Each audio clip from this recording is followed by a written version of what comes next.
We previously talked about the confirmation process for federal judges, and it's just important to note that there are some major changes that have occurred in this process. Really, a lot of them within the last like 25 to 30 years.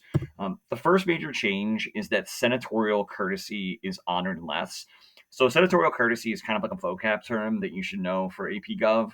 It's the idea that senators generally will band together and not approve an appointment that a president makes if any senator from that nominee's home state objects. So let's say the president nominates somebody from Pennsylvania to fill a vacancy in the judicial system somewhere. If one of the two Pennsylvania senators opposes that nomination. Typically, the other senators will just, out of like solidarity, honor that senator's objection and not support the president's nominee. So usually, that would require the president ahead of time to check with the senators from the state in which the nominee comes from, just to make sure they're okay, so you don't sort of go through this process for nothing. Um, Today, this is honored less. So typically, and the idea behind it is that senators from that nominee's home state might know that person better. So that if they have an objection, there must be a really good reason for doing so. So the other senators would just support it. This is tradition. It's not in the Constitution. It's just like a courtesy, right, that the senators give to each other. This is honored less, and it's definitely not given to a senator from the opposite party anymore, right? So typically, the whatever party the majority party is in the Senate, like they're not going to let a member from the minority party sabotage, right, like a nominee. So this is definitely honored less than it has been in the past. Also, it's important to note we kind of talked about the Judiciary Committee before. Their hearings were not really held until 1951. Previous to like 1951, the Judiciary Committee would just kind of like meet, and then ultimately they would make a recommendation. They wouldn't actually bring the nominee before them and like interrogate them like happens now. And 1951 is significant because that's when like TV became much more like readily available to American citizens, right? And the Judiciary Committee realized that like this would be something that like might get them some attention, the members on this committee, and they began to like televise this. So the actual process of like bringing the nominee before them and interviewing them wasn't something that really happened until television became much more readily available in the 1950s. Also, like everything else, right, that we've talked about this year, the hearings now are much more partisan and like character driven. For most of American history, the senators would just vote on whether or not the nominee was going to be a good judge or was like qualified. And now, very much, right, this is all about like party.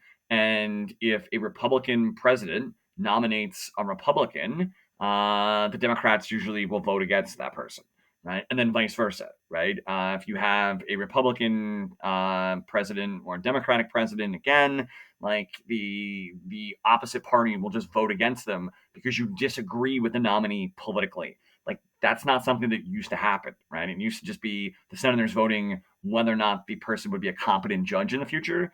That's not the case. Like it's divided, and like during the committee hearings, you'll see senators that are from the same party as the nominee asking much like softer questions, where the opposite party senators, right, from the nominee will ask much more aggressive questions, right? You're almost trying to make the nominee and thereby like the president like look bad. Interest groups are definitely more involved today. Like we over the last like 10 years, when especially when there's vacancies on the Supreme Court, we see interest groups run commercials almost like what you see during like a presidential election process, where like an interest group is telling you to basically reach out to your senator and to encourage them to vote a certain way. Obviously, regular citizens can't vote on approving these nominees, but you can put pressure on your individual senator to vote a certain way. And these interest groups that have a vested interest, right, in like certain nominees being approved or certain nominees being rejected because it'll benefit or hurt their cause, right? Like, obviously, the NRA wants candidates that are much more opposed to like really strict like gun control resolutions or regulations, and would want to support nominees that they feel like are going to protect gun ownership rights in this country, right? And a lot of interest groups now are beginning to almost like run campaign ads where they're encouraging you to put pressure on your senator.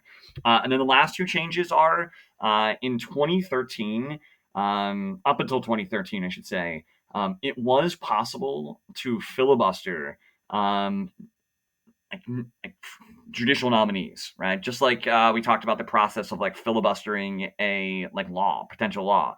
So like one senator could basically derail like the nomination process. In 2013, the Democrats were a little frustrated that like Republicans were filibustering some of President Obama's lower tier judicial nominees, like not the Supreme Court, but like lower federal court positions. So they actually rewrote the rules of the Senate and ended the practice of filibustering non Supreme Court federal judges. So they ended the ability of an individual senator to like block the process, but it didn't pertain to Supreme Court judges.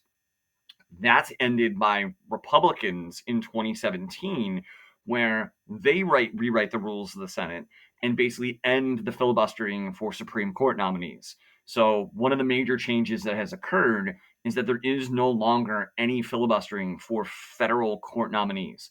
Initially in 2013, it was like non Supreme Court federal positions.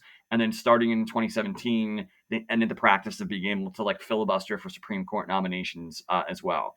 And then it's just important to note that if we're tracing this back to a singular turning point, we can probably look in 1987. Towards the end of Reagan's presidency, he nominated Robert Bork to fill a vacancy on the Supreme Court. And this is really the first time that the Senate voted against the nominee because of their political beliefs. Reagan was a Republican. Bork was a very conservative Republican, and liberals in the Senate, led by now President Joe Biden, who was the senator from Delaware at the time, very much objected to some of Bork's like extreme views about state rights, and they voted him down not because he wouldn't be a qualified judge. He was qualified. He had been a lower level judge for a long time, but the vote was based on Democrats not agreeing with his political beliefs. And this has begun the process of making the Supreme Court nomination process political, and sort of like the opposition party often voting against a president's nominees purely because you disagree with the individual's politics.